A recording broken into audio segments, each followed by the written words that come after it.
to be enacted? No. Simple short answer. No, they won't. For the simple fact that if you would have a town, any town, but for an example, I'll use Philadelphia, Pennsylvania.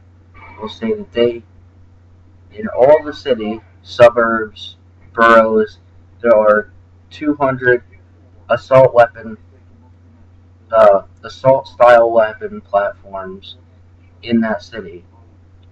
Now, the way I understand the law is that you wouldn't be able to manufacture, import, or buy those certain types of weapons, so you wouldn't be able to get them anymore. But there would still be 200 there.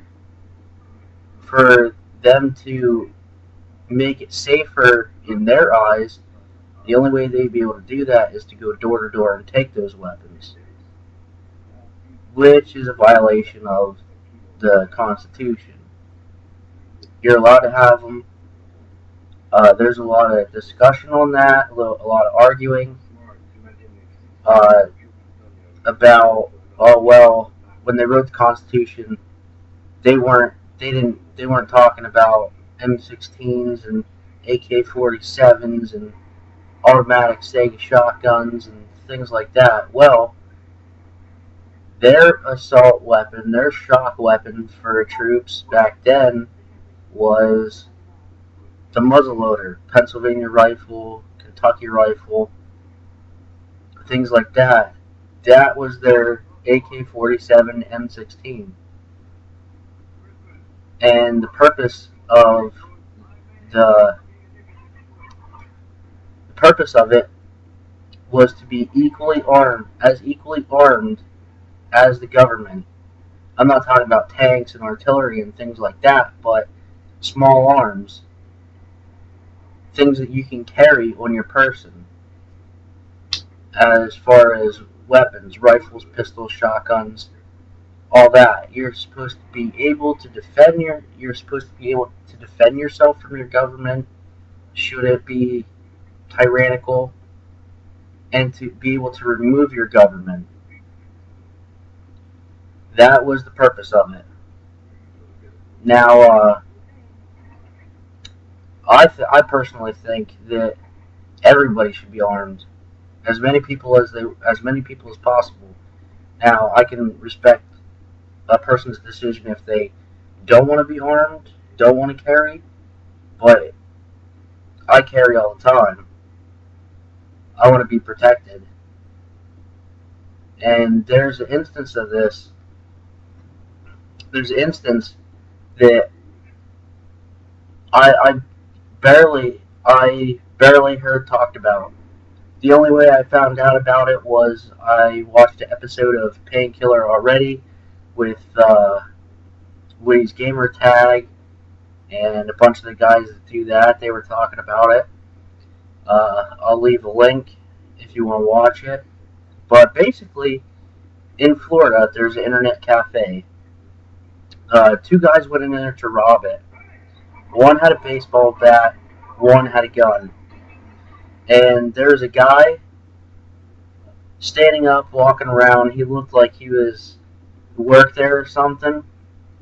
And he pretty much had the robber's attention.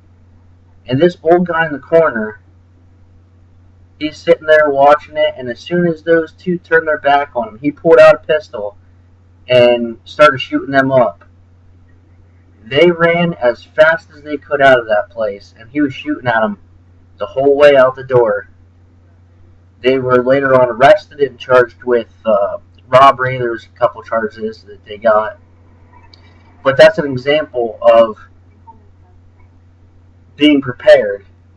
If somebody's going to rob you, or you're in a bank or something like that, which you're not really supposed to have them in a bank, but I mean, a lot of banks, especially in my area, don't have any security. Their security is the police and the cameras. That doesn't stop the crime. That just takes care of it afterwards. If you can find the people, and if you can get evidence to charge them with. If one of those things fail, if you don't have the evidence, then they're just going to go rob another bank. That's just how it is. Which I forgot to say like a minute ago, but one of the robbers that had the gun was rusty, didn't work at all, but he still brought it. Nobody in there knew that. All they saw was a gun. But that's a perfect example of, and before I go any further, I want to point this out, that happened within a week of the Aurora theater shooting. I firmly believe that if at least one person in that theater had a gun, nobody would have been injured, except for the assailant. Same thing goes with any other shooting. If one or two people that were familiar with their weapon, practiced with it, did drills, different things like that, were prepared, had a gun there, the whole thing would have been avoided. And I firmly believe that. I carry a gun pretty much everywhere I go.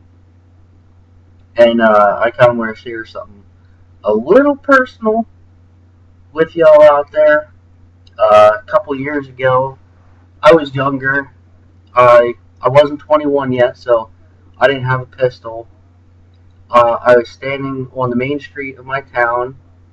I was talking to somebody that was working. They were on the smoke break. I was talking to them, and this guy walked by, and there was an obvious bulge on the side, and it looked like he had a shotgun or something in his pants.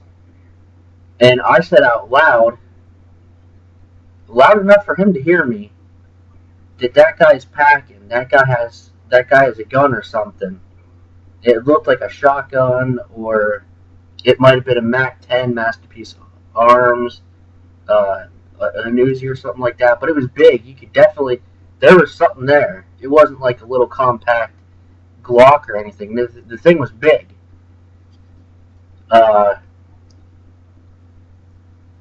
We got done with the smoke, went inside, we're talking a little bit. Not 5 minutes later, police cars were zooming down the street. Sirens blaring. The next thing I know, I found out that the bank 2 blocks down got robbed.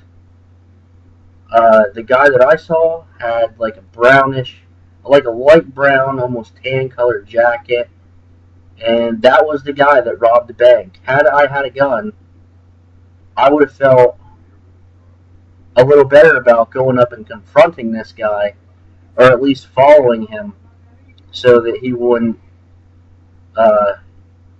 really know that I was there. Be a little discreet about it, but I would have followed him. At least I hoped I would have.